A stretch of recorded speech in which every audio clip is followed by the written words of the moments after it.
Hello, and welcome to Recent Activity, your new favorite entertainment review podcast that attempts to cover every film, every show, all at once. I am your co-host, Andrew Morgan. With me, as always, he's doing this one for T-Boo. It's Shane Beauregard. How are you, sir? I'm doing great, buddy. Doing great. Can't wait to get to work tonight. Do you have a lot of billionaire clients that you've witnessed their death recently? Any of those things going on? No. Human trafficking in your life? No. Anything else? It seems so routine to Jason Statham. And I know you love him so much, so I figured I had to ask. Yeah, stayed clear of those. Yeah. Well, happy birthday, buddy. I thank know, it was before your birthday when we were last on the mics, and you had a wonderful long birthday weekend. So, you're full of, I assume, steaks. You said food, but steaks. I know you enough to, that steaks had to be on the menu. They were on the menu. It was delicious. Any other indulgences that are podcast worthy? Oh, just a lot of food. It's blacked out after a while, just stuffing Mexican food and steaks and all kinds of stuff down the gullet. So I'm paying the price, man. People. So I'm flying this week. Yeah, you're playing hurt. But if anyone you're going to play hurt for, it's to cover the life and career of Jason Statham, someone who's very near and dear to you. He had a new movie come out this weekend called Mutiny that a lot of people were calling Die Hard on a Boat. And in fact, if you go on Letterboxd, they have a specialty poster that will pop up where it's basically the Die Hard colors. It's that black and gray background with the red writing or whatever. And I'm like, all right, y'all have gone too far. However, we will discuss that movie and really kind of just those type of movies that Jason Statham is making lately, where it's the one-man army taking on the world, just him, not like some big ensemble or any of those things. Shane, I also watched Shelter, his other movie, which I believe you did a solo mission for previously. So you can find that on our Instagram. I don't know if it's on our YouTube. I'll have to double check. It's on the Instagram, I believe. I don't think it's on YouTube. Yeah, because I think it was before we started doing the YouTube, but maybe it might be worth adding. So I'll give you my feelings on that one too, because it may shock you. It may shock you. Oh, okay. So, but we also want to kind of go through, I think we're going to go through a little of the career stuff. I kind of want to know where you lean in terms of the types of movies he makes, because there's many different versions. I think I gave you kind of category rundowns, and we'll go through those later. But let's start with Mutiny, because this is a movie that it drew me in, man. It said a lot of things. It had a lot of check boxes. It's the director of Plane, which we both enjoyed probably more than we thought. The Gerard Butler movie from a few years ago. You saw Shelter and enjoyed it. I hadn't seen Shelter before I saw Mutiny. I saw it afterwards. I was kind of in a weird place with Statham, coming off of Beekeeper and A Working Man and things of that nature, to where I was like, is this just going to be another human trafficking movie? Is this going to be another just no plot, dumb dialogue? It'll be cool to see him kick some people's ass for an hour and a half and just go about your day. What are we going to get from this? And it's interesting. A lot of the commentary about his movies too, though, are, well, it doesn't matter what they are. And in fact, you'll laugh. I don't know if you saw this. Shea Serrano, who worked for The Ringer for a long time, author, all this stuff, big action movie guy, tweeted out that we shouldn't title Jason Statham movies anymore. It should just be Statham 2, Statham 3, Statham 4. And I was like, that encapsulates him so perfectly. It really does, because that's kind of what he's been doing lately, especially with those David Ayer movies, outside of the Meg, or if he has some larger cast or something, it is just kind of Jason Statham versus the world. Yep. So whether he's taking on a Chinese gang, or whether he's taking on, some fucking, government entity, some shadow thing, whatever, it's all the same. And it's a reason for him to go ape shit on people. draw him out of the shadows or take him off a job or something. And this one is not much different. The plot reads, after his billionaire industrialist boss is murdered in front of him, Cole Reed is set to take the fall for the crime, leaving him on the run as he works to uncover an international conspiracy. And I literally, Shane, I love to take notes. I wrote 4 things down, and they're not sentences. I wrote down human trafficking, Artemis, blonde woman, vengeance. That's all. And I think that is probably what they just wrote on a sticky note and sent to Jason Statham to make this movie. I think you nailed it. I think you really nailed it. It's the essence of the movie, isn't it? Yeah. Because I didn't think I had to remember a lot of stuff because the plot is absurdly thin. There's only a handful of players here. And even like some of them that are playing, like the billionaire industrialist boss's son, it's kind of a shrug with all of that. I don't know, man. You tell me, because you're the Statham guy. First, give me your state of the Statham up top, where you think he is with these last few movies, because this fits in that parameter, and what you thought about this one. Okay, so I like Jason Statham in this bag. I like him in all his bags. But yeah, it's like you got to save some girl or some people, and like you just said, you get pulled out of whatever career he's in, and he comes out of the shadows, and he just takes on whoever he takes on. I don't care. Rinse and repeat. Make my pants tight. Rinse and repeat. Yes, I'm fine. Statham 5. Yeah. 6, 7, 8. I don't care. Yeah.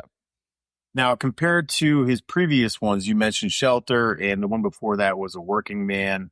Yeah, and Beekeeper. And then Beekeeper. Unlike you, I really enjoyed The Beekeeper. I don't care. I love that. In fact, I just recently rewatched that movie again. Just because you're a Felicia Rashad completist. Well, if yes. anything. Yeah. So I was a little let down with A Working Man. I thought that was like a step below. I think that is probably the worst of the 4.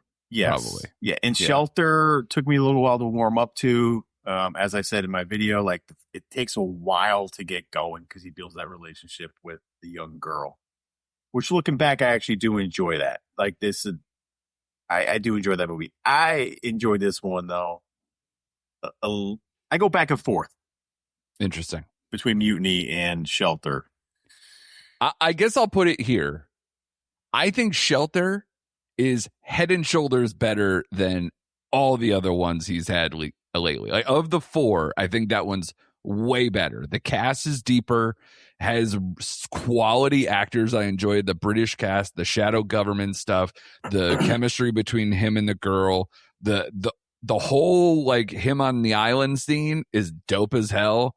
There should come with a label of if an animal is hurt, but I love the dog and all these things. Like I love his little like boat contraption that he had to like get out there faster. Like that was dope as hell. All the nets and everything. It was like he home alone his house, and it was like, but like on a huge level.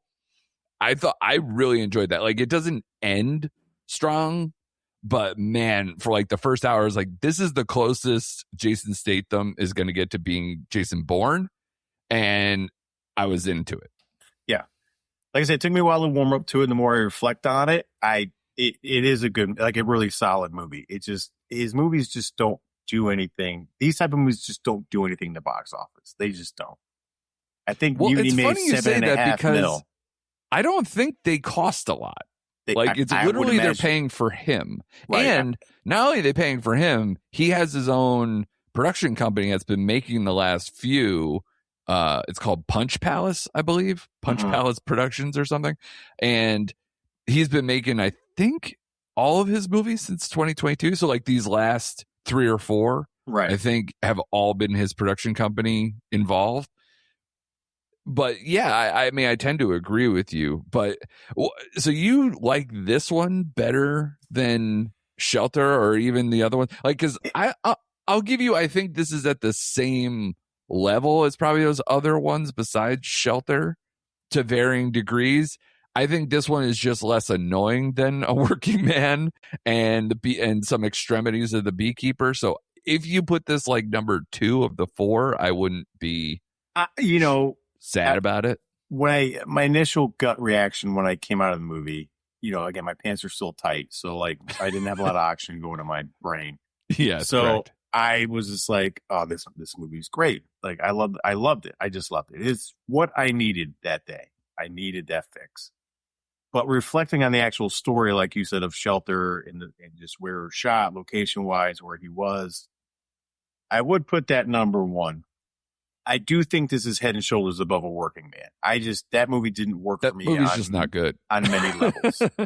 Yeah. This movie at least was, for me, really enjoyable. Like you said, barely a plot. Don't care. Get him on the boat. Let him like put fish hooks through people. So can I just counter slightly was there enough action for you?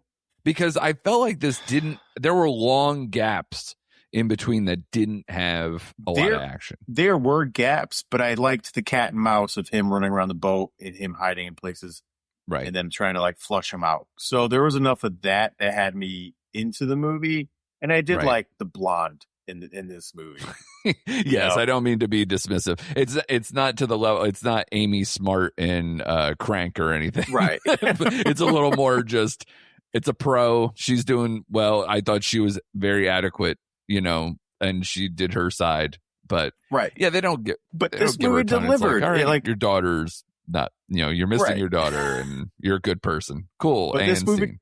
This movie delivered everything I needed. Again, who cared about the billionaire's son? I even forgot, like at the end on the boat, I forgot about the other guy involved, and I didn't care. Like I was like, okay, this movie could have ended right there, where he goes back to that he had to finish the job off. Yeah, the vengeance line that you threw out. Yes, yeah. He's like, what do you need? What do you want? Vengeance. Vengeance. He went straight Batman. I was like, what the hell's going on here? Yeah. But up until that point, man, I was really enjoying the ride. Like I don't know, man. Like he's just in the bag. He's like my probably favorite action guy going right now. Like when I grow up, I want to be Jason Statham. The guy's 59 years old, man. And like, what I love about him is he doesn't try in any movie. He just same accent all the time. Doesn't give a shit. Like, this is. Yeah, it doesn't matter the context. Nope. He's always Jason Statham. Yep. And in fact, I think that's the only thing that disappoints me with him is that when he was in his early Guy Ritchie stage and like the late 90s into the early 2000s, I never thought like he can't act. I never thought he was just like the dramatic moments in these kind of movies. Yes, the writing is not the same quality as a Guy Ritchie movie or even some like kind of larger blockbuster stuff or whatever. But yeah, man, like some of these movies, I feel like I wish he had more humor or joy or levity or even when for how much I like Shelter, when it got down to the end where he had some like more dramatic scenes with the young girl, about going separate ways and doing whatever. I wanted more. And he was more the problem than the girl. And that's what caught me off guard. So, but I really loved him early on. Like Snatch is one of like the coolest movies. It's arguably one of the best, if not the best Guy Ritchie movie. And then we'll get into his other stuff around that time, like, your Italian Jobs and whatever. But he was just like, kind of like, calm, cool, composed, and then showed his acting chops later with some other stuff that we'll get into. But that's the only thing with the movies that he's doing by himself, and maybe it's a director thing. But I don't know. I thought he was way better for most of Shelter, but even then, like a lot of these other ones, he's not even trying anymore. And that's why I liked Beekeeper. I don't care because it's David Ayer, I think, directed that one. Well, so was Working Man. Right. So, but Beekeeper had like the quips and some of the humor lines and the over the top characters. Almost too much. Yeah. But I was like, all right, I'm in for the ride. Like all the stuff. And that's why that movie Beekeeper is probably my favorite he's done in the last several years. And yes, I mean, it's getting a sequel. It is. Coming out in January 2027. So yeah. But this movie served its purpose again for what I needed, a step above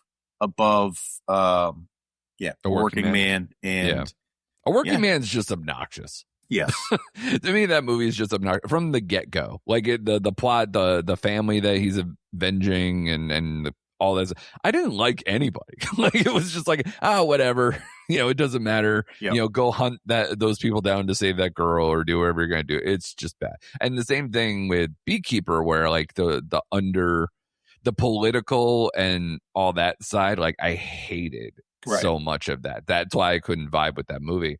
But this one and Shelter, I thought that's what propped it up, because Naomi Ackie and Bill Nye and all the people that I like in other things, they took it seriously enough and said, and the writing wasn't deplorable as some of the other Statham movies can be, and I just rode with it, and that's why it was enjoyable for most of that movie. What would you, I guess, rate this one before we move on? Well, this is the ultimate Shane rating. Here we go. Yeah, I gave this one a 3.5. So then you did, because I think I went back and looked at your scores on some of the other Statham stuff on Letterboxd, and a lot of them you gave 3s, including Shelter, I believe. Okay. Yeah. Yeah, so I guess I this should. is where I'm giving you a little side eye with that 3.5. I think that's birthday weekend 3.5. I hope you go back and at least knock it back down to a 3 like everything else. But fair enough. Fair enough point. That's your full of steak and Mexican and food baby, the whole thing. So let's get into the categories a little bit, Shane. Okay. As I noted, my favorite version probably of Statham, for the most part, there are some outliers, is his Guy Ritchie movie. So that's kind of the cheat code. I mentioned this last week, where, to just say, like, if I said to you, give me your top 5 Statham, for me, I'd have 3 of them at least be Guy Ritchie movies. So that's where I was just like, that sounds boring. So I kind of want to just go into the categories, and maybe you can kind of pick some favorites along the way. And then if you have like an ultimate favorite, maybe we can get there. But so the Guy Ritchie movies, he starts with Lock, Stock, and Two Smoking Barrels. Then he goes Snatch. He has Revolver, which is a movie I have not seen and didn't remember existed. Did you see that one? I did. Okay. Would you recommend it? Yes. Okay. All right. I will have to go find that. I honestly, I saw it there and I went, what? So, and that's, I think, like 03 era or something. Yeah, it's still pretty early. It's early 2000s. Yeah. And then, of course, he came back with Wrath of Man, and then his most recent one being Operation Fortune, Ruse de Guerre, getting to be more and more in the ensemble or, more of a supporting thing in these movies for the most part. Snatches and Wrath of Man are probably his most prominent ones with Ritchie. And I think they're better off for it. I think he's great in those movies. And if I had to pick a favorite, it'd be hard. I'd probably go Snatch, because that's just an iconic one. And it's, like I said, it's probably my favorite Guy Ritchie movie on top of everything else. But Wrath of Man is right there. So which one would you choose here? For me, I'm kind of taking Snatch off the table, because that's in my top 20 movies of all time. Oh, wow. Okay. Yeah. And the ensemble cast is really big in that movie. And yes, Statham is awesome in that movie. But for me, it's Wrath of Man. Like, I didn't see that movie coming. Yes, it is more of an ensemble cast, but he is like the lead in that ensemble cast. Like, it's his quote unquote movie. Yes. And that movie took me by surprise. I love that movie. Like, that was like, oh man, like, give me more of this. Give me more. I wish they did. Yeah. And I think Wrath of Man dovetails one to where I was telling you, the one that doesn't kind of fit the categories is The Bank Job. And I think those two movies are probably the best of, like, he's a leading man. It's the type of movie he wants to do. It's like the perfect storm of the Guy Ritchie experience to me. But we can see where those things lie. Do you at least agree with that? Oh, yeah, absolutely.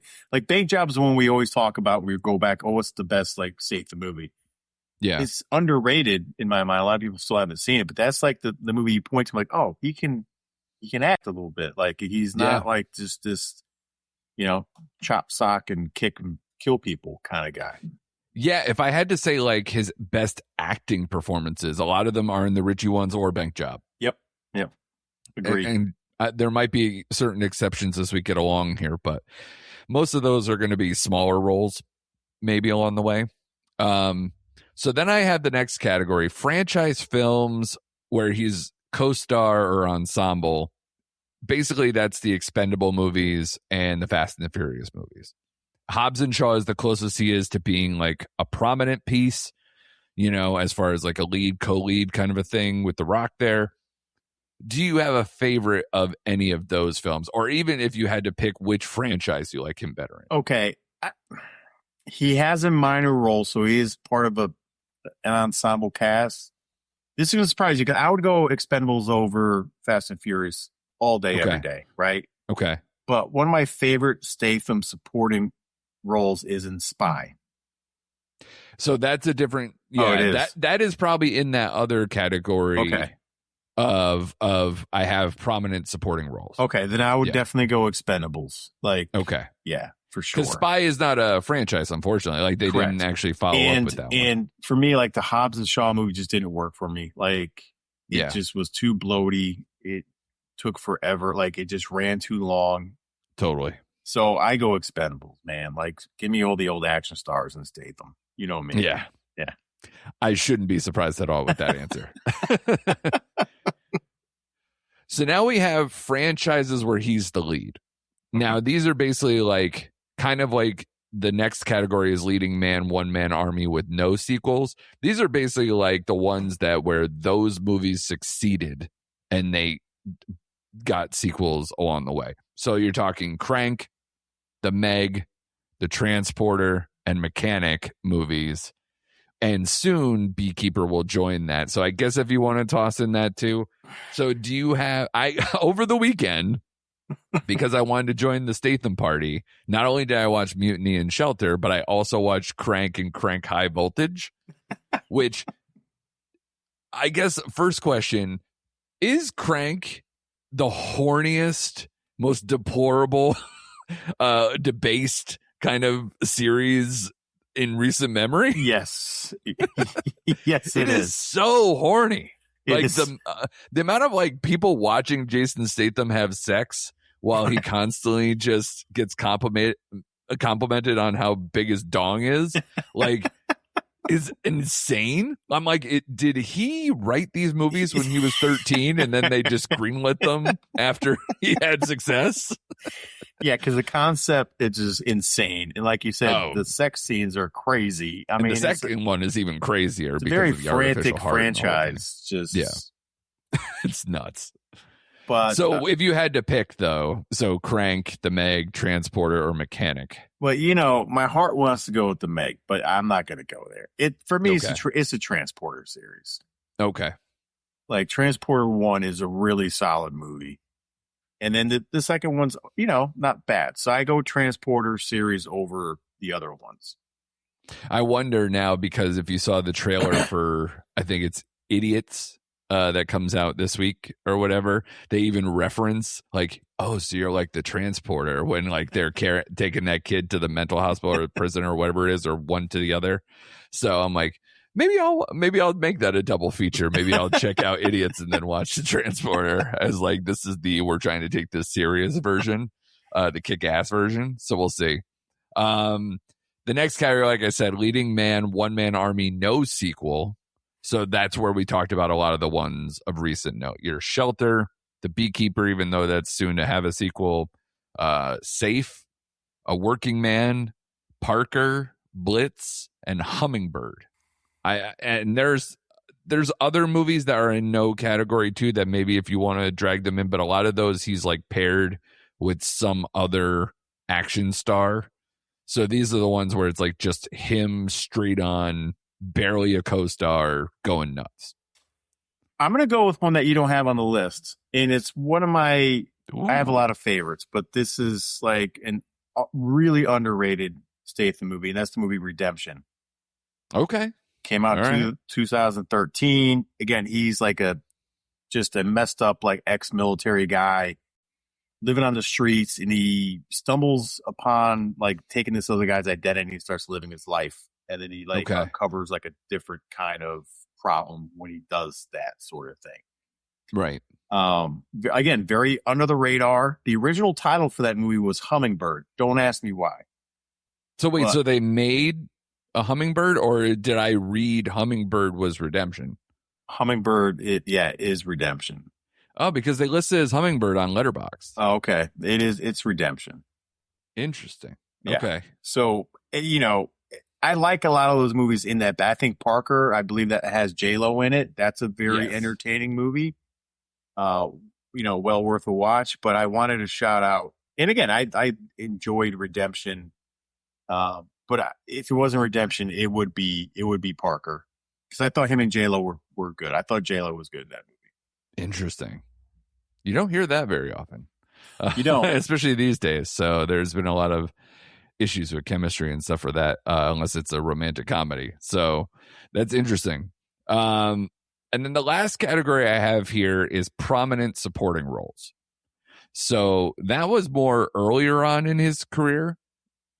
And you have The Italian Job, Collateral, Spy, Ghosts of Mars, and Cellular. I have here Ghost of Mars. Oh my God! I know that movie's absolute trash. No, I forgot about it. In the totally forgot he was in or that. John Carpenter. Yeah, right.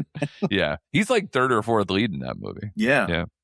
Oh, it's easy to say The Italian Job, right? It's easy. It's the most fun. Yeah, but for me, it's Spy, because he was that really to me is like, oh, he could be funny if he wants. It could be the writing of the movie, but he was so off the wall.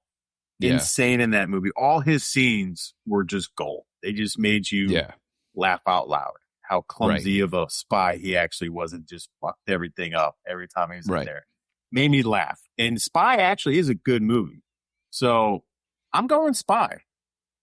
Yeah, it's interesting, right? Because kind of my complaint to you a little bit about his last few movies is that everything is just so serious. And I thought he was so funny and so in his own Statham way. I felt like he almost had his own version of this with Snatch and Lock, Stock and some of those where like he was kind of just a dick version of funny in some of those, and almost like bumbling in some spots and whatever. Like he had his own, I don't know, his own charm to it. Now, when he became an action star, it was like, The Italian Job is fun, and he can do his own version there too. But I think he can be actually funny, and if he wants to mix it with these, I just hate the self-serious version he's in now. I wish he can at least have some other directors in his life. So here's where I want to end this, Shane. Are we going to finally get that? Because of what I sent you.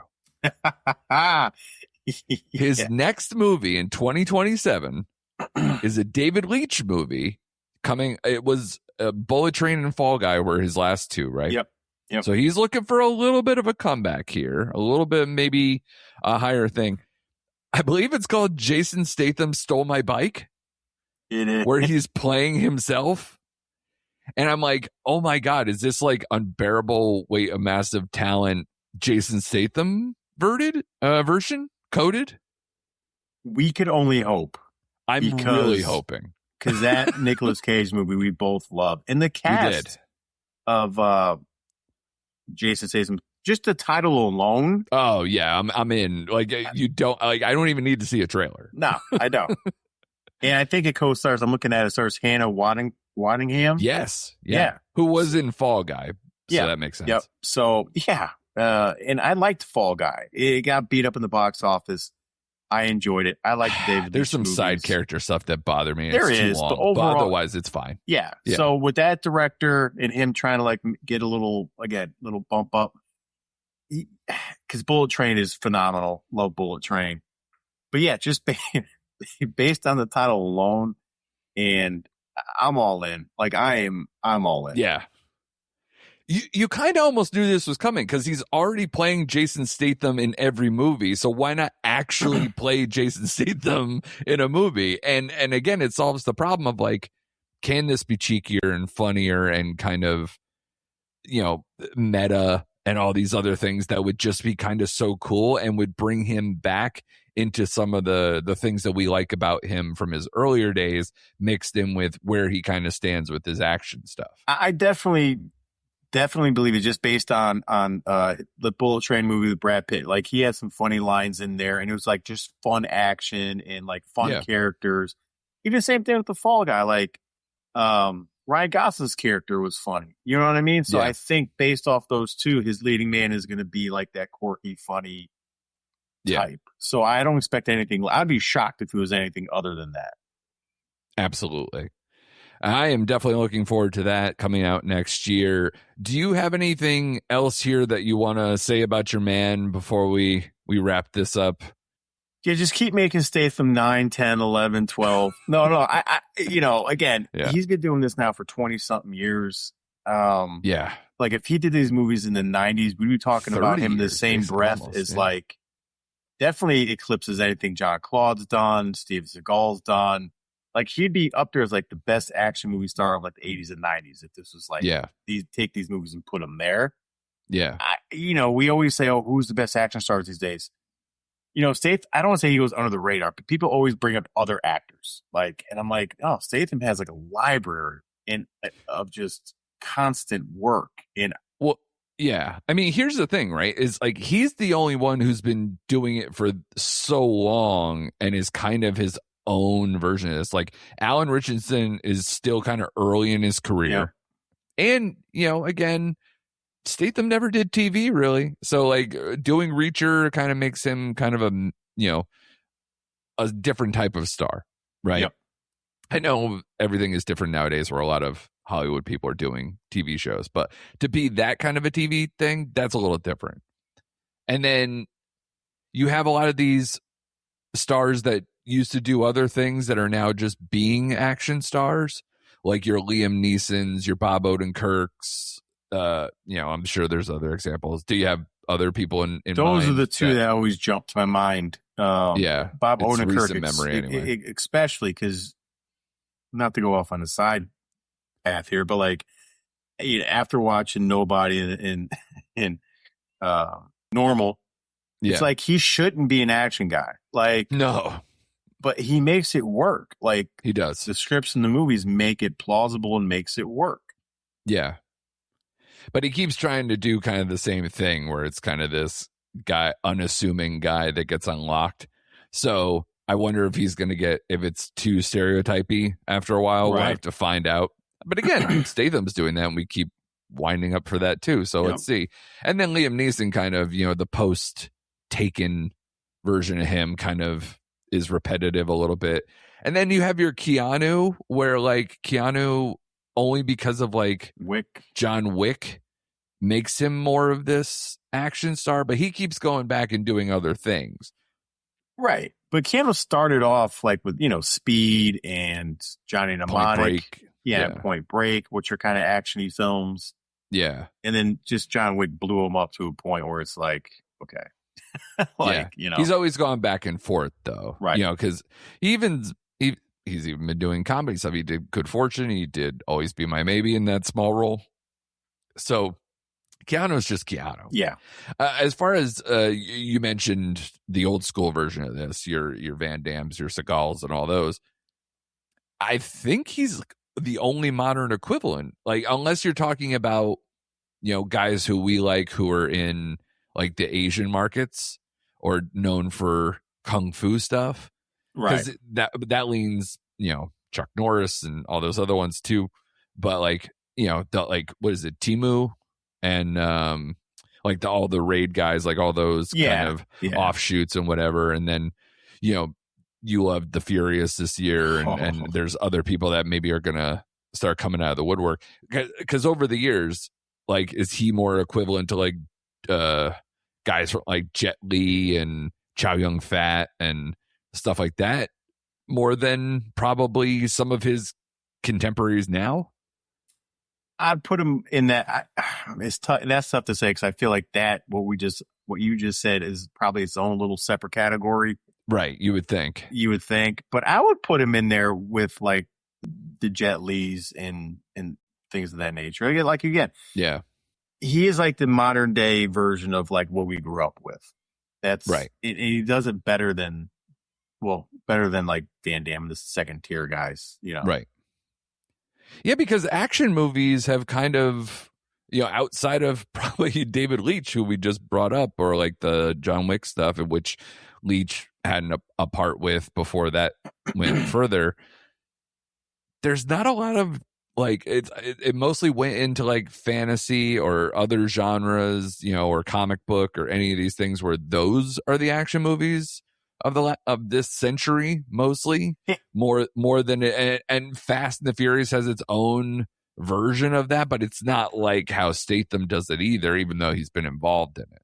I think too, like you just said, like modern day action movies like Statham's doing now, it's almost running parallel what we complain with like studio comedies. Right. They're just not, because like you said, a lot of the action stuff now is like from the Marvel universe or DC universe, the comic booky stuff or offshoots of that. There's very few and far between where you get people like this just doing the straight up action movie, without like the Fast and Furious stuff and big ensemble casts and whatnot. Yeah. Hemsworth with Extraction is decent. Getting there. Yep, it's getting there. Because that leans closer to like Alan Richardson, big brooding guy, taking out people. But yeah, Statham is interesting because if you saw him in Snatch, you're not like, that guy's going to be an international ass kicker. No, you wouldn't. No, because he's like in a trench coat. He's, got, kind of scraggly, like he's not like jacked back then. But it's from the Italian Job era further that it's just, he became this kind of like, he started to get more swole. He started to get more, he's always been interested in martial arts from what I understand. Yep. But then it became his whole life, his whole career. So he's an interesting guy.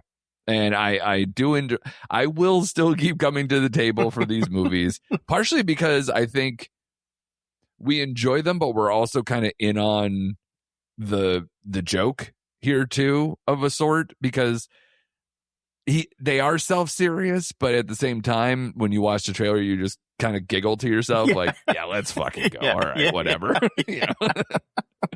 So there is that too. Exactly. And now, like I said, that new David Leitch movie, hopefully we get a little bit of all of it. So I'm definitely looking forward to that next year. So great job, man. I hope this was an extended version of your birthday celebration. What a way to cap it.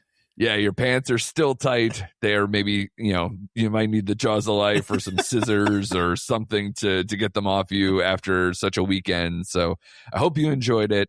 And I hope you guys out there enjoyed this episode. Be sure to subscribe to us wherever you are listening or watching us. If you're on YouTube, if you're on Spotify, Apple, wherever you are, and be sure to check us out on the socials at Recent Act Pod, because who knows? We also have things like Shane doing solo missions on Shelter. If you enjoy the Statham stuff, go check that review out on Instagram. And then, we'll have more and more content going around all those. So be sure to subscribe, tell a friend, like it, do all the things, and be sure to come back next time for more recent activity.